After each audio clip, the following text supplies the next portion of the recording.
উৎসবমুখর পরিবেশে কুমিল্লা বিশ্ববিদ্যালয়ে পালিত হলো ১৯তম প্রতিষ্ঠাবার্ষিকী। ছিল বর্ণাঢ্য র্যালি, আলোচনা সভা আর শিক্ষার্থীদের উচ্ছ্বাস। উৎসব আর আনন্দে মুখর কুমিল্লা বিশ্ববিদ্যালয়ের লালমাটির ক্যাম্পাস। ১৯তম প্রতিষ্ঠাবার্ষিকী ঘিরে বুধবার আয়োজন করা হয় রঙিন র্যালি ও আলোচনা সভার। ভার্সিটির প্রতি এখন আমাদের অনেক প্রত্যাশা। লাইব্রেরি যে মানে এটা পরিসর খুবই ছোট, এটা ৫ তলায় হয়ে যায়, মানে পর্যাপ্ত বই নেই আমাদের। আমাদের মানে প্রত্যাশা থাকবে অনেক কিছু, যে আমাদের ভার্সিটিকে উচ্চমানের পর্যায়ে নিয়ে যাওয়ার জন্য।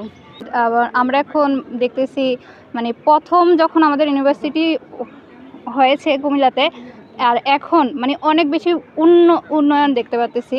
আমাদের যে কুমিল্লা বিশ্ববিদ্যালয় আছে সেটি আসলে শুধু কুমিল্লা শহর নয়, বাংলাদেশ নয়, পুরো পৃথিবীর জন্য, পুরো এশিয়া মহাদেশে যাতে একটি জ্ঞান চর্চা কেন্দ্র হোক, যেটি আমরা প্রাচীন বাংলায় দেখতাম, যেটা গৌড়তে দেখতাম কিংবা বরেন্দ্র বিশ্ববিদ্যালয় বা এই জিনিসগুলোতে দেখতাম, তারা এটি একটি যাতে একটি সেন্টার হাব হয়। উপাচার্য ডক্টর হায়দার আলী বলেন, নতুন ক্যাম্পাস চালু হলে আরও বিভাগ যুক্ত হবে, খুবই হবে দেশের সেরা বিশ্ববিদ্যালয়ের একটি। আমাদের একটাই মেসেজ, যে এই বিশ্ববিদ্যালয়কে আরও উন্নত বিশ্ববিদ্যালয়ে পরিণত করা যায় কীভাবে, সেই উদ্দেশ্যে কাজ করা। শিক্ষকদের আন্তরিকতা, শিক্ষকদের গবেষণামুখী হওয়া, সব কিছুই, এবং শিক্ষকদের ছাত্রদেরকে অনুপ্রেরণা দেওয়া, এই সব কিছু মিলেই শিক্ষকদের হাত ধরেই এই বিশ্ববিদ্যালয় উপরের দিকে উঠে যাবে, এই মেসেজ দিয়েছি আজকে।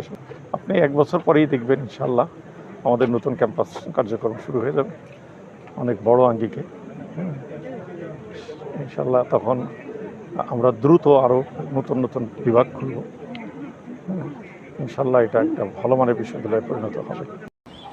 অনুষ্ঠানে আরও উপস্থিত ছিলেন উপাচার্য, ট্রেজারার, প্রক্টর সহ বিশ্ববিদ্যালয়ের শিক্ষক শিক্ষার্থীরা। আলোচনা সভা শেষে অনুষ্ঠিত হয় সাংস্কৃতিক অনুষ্ঠান। এই বিশ্ববিদ্যালয় 7টা সাবজেক্ট নিয়ে শুরু হয়েছিল, এখন 19টা সাবজেক্ট। হাজার হাজার স্টুডেন্ট প্রতি বছর বের হচ্ছে এবং প্রবেশ করছে। এগুলো কুমিল্লাবাসীর যেভাবে গর্বিত হচ্ছে, আমরা এখানে এমপ্লয়ি হিসাবে গর্ববোধ করি। আমরা অনেক আনন্দের সাথে, অনেক উচ্ছ্বাসের সাথে এই দিবসটা পালন করেছি। আমাদের অনেক ভালো লেগেছে। আর বিশ্ববিদ্যালয়ের কাছে যদি বলেন যে আমাদের যে প্রত্যাশার যে জায়গাটা, আমরা যেহেতু এত বছর পরে এসে একটা আনন্দের সাথে আজকে দিবসটা পালন করতে পেরেছি, আমরা চাইবো যে এটা ধারাবাহিকতা যেন থাকে।